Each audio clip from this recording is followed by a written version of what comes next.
faith of any kind always comes by hearing. You didn't believe you were dumb till you heard you were dumb. You didn't believe you couldn't learn till you heard somebody say you couldn't learn. Your unbelief is a result of something you heard about yourself. And the more you heard it and rehearsed it and even argued about it and said you didn't believe it, every time you face a challenge, tell me the truth, don't those voices come back up?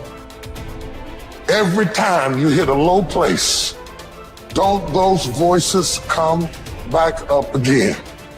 And you will never completely be healed or whole until you change the voice inside of your own head. And nobody can do this but you. You've got to make some conscious effort to begin to work to develop you. Start listening to tapes on a daily basis to begin to recondition your mind, to retrain your thinking. Listen to things that can empower you, that can enable you to create a new reality for yourself and a new life for yourself. You might appear to be strange around most people. Don't expect it to make sense to anybody why you've got to do this, why you have got to go. Why? I don't understand. You don't have to. I'm going for me. This is something I have got to do. How would an abundant person think? Write it down, dude, and fire and wire those thoughts in your brain and install the hardware. Keep doing it with attention and intention. It becomes the new voice in your head. It becomes a software program. And before you reach for your cell phone and start scrolling through your social media, close your eyes and rehearse in your mind how that person would walk, how they would breathe, how they would smile, how they would greet people, how they would be on Zoom calls, how would they be in traffic, how would they be at dinner. And the act of closing your eyes and mentally rehearsing the act, if you're truly present, the brain does not know the difference between the real life experience and what you're imagining.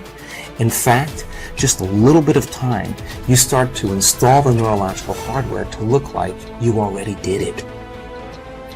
You must have faith. You've got to believe in yourself. You've got to believe in your abilities, your ideas, unquestionably. You've got some idea, some dream that you might have to go back and brush it off and look at it again and say, I've got to do this. This is what I'm supposed to do. This is why I showed up. You've got to talk to yourself day in and day out, selling yourself on you and on your potentials. And all I want you to do every day is just say to yourself, when you feel that inner negative conversation saying you can't do it, just say it. It's possible.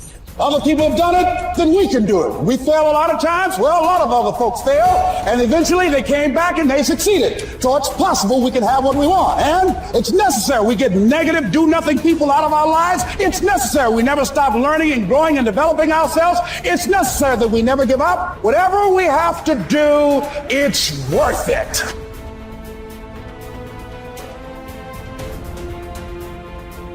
You have power over your mind, not outside events. Realize this and you will find strength. When you arise in the morning, think of what a privilege it is to be alive, to think, to enjoy, to love. The soul of a man harms itself, first and foremost, when it becomes, as far as it can, a separate growth, a sort of tumor on the universe. Because to resent anything that happens is to separate oneself in revolt from nature, which holds in collective embrace the particular natures of all other things. Yes, keep on degrading yourself, soul. But soon your chance at dignity will be gone. Everyone gets one life. Yours is almost used up, and instead of treating yourself with respect, you have entrusted your own happiness to the souls of others. Everything of the body is a river. Everything of the soul is dream and vapor. Life is war and the abode of a stranger. The only fame after death is oblivion. Forget everything else. Keep hold of this alone and remember it. Each of us lives only now, this brief instant. The rest has been lived already or is impossible to see. The span we live is small.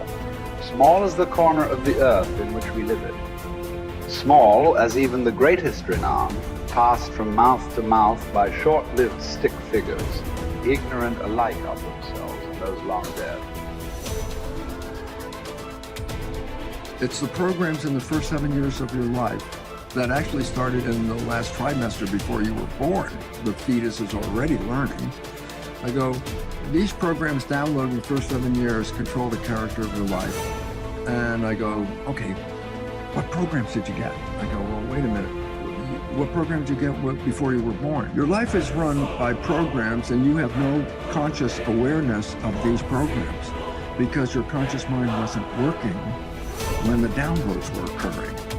So all of a sudden I say, now we have a problem. I go, you've been programmed, you don't even know what the hell programs are. 95% of your life is coming from the programs. Your life is a printout of your programs. Look at your life right now and recognize the things that you like that come into your life. They didn't get there by accident. They came in there because you have a program to, have those things. The things that you wish or desire, but you have to work hard, sweat over it, put effort into it. Why are you working so hard? And the answer is, whatever program you downloaded doesn't support that. And you're trying to override the program with the conscious mind. And I go, well, here's the problem. The conscious mind only working 5%, the program 95%. That's one problem right there, mathematically. That's a problem. Let me give you another mathematical. The subconscious is 1 million times more powerfully computed than the conscious mind. So I say, now do the math. How effective is your conscious mind at overriding the subconscious? I say it works 5% of the time with a miniature computer. And I go, wow, that's your problem. I go, the only way you can override the program is not play the program, and that's when we said stay mindful. And then we then said, well, that's going to be difficult because we have to think. So there's only one way out. Reprogram the subconscious mind. If you would put wishes and desire programs into the subconscious mind, that means that that program will be operating 95% of the day. Meaning, whether your conscious mind is in control saying, these are my wishes and desires, or the conscious mind's thinking, then the subconscious mind comes in and says, these are my wishes and desires, then guess what? Then 100% of your life you're living wishes and desires. And therefore, all of a sudden, then the work has to come back to each of us as individuals. Each of us got programmed. Each of us is manifesting that program. We give up our power in many of the programs. A fine example is, you were sick as a kid, and just like your parents and any other family members, when you were sick, you went to the doctor. And I go, that's a habit. I said, what does it mean? It says, we learned this in the first 7 years. The program, it says, when you're sick, you give up this power and you go to that doctor and you accept the doctor as the power over you. Because when it came to health, it's like, no, you don't do it. The doctor does it. That's the program. I say, so what's the point? You have given up power over the control of your life and have given it to the truths, quote unquote, offered by the doctor.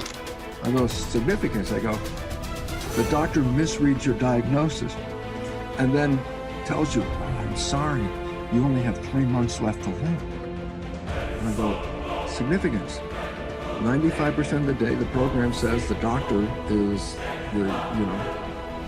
the correct one, the truth. What do I know? The doctor knows. What do I know?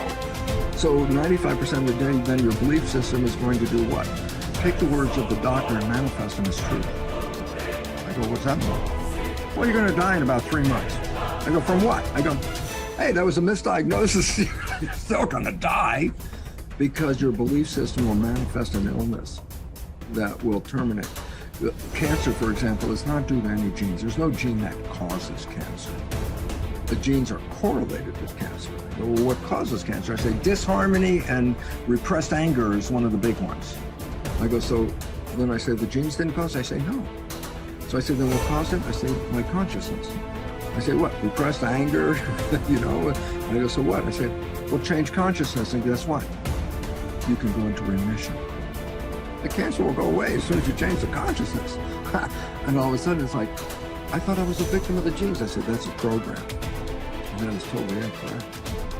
Because as quantum physics says, consciousness is creating our life experiences. And as the new biology, which I'm familiar with, called epigenetics, is how consciousness controls the genetics. And all of a sudden I say, oh, well then biology and quantum physics now share the same story. Yeah, you're creating this. And then the idea is that if you look at the creation and not happy with it, don't go out and blame the creation, because you never saw that you were participating in a way invisible to you that led to this expression. If you want to change it, you have to change you, and then the environment will change.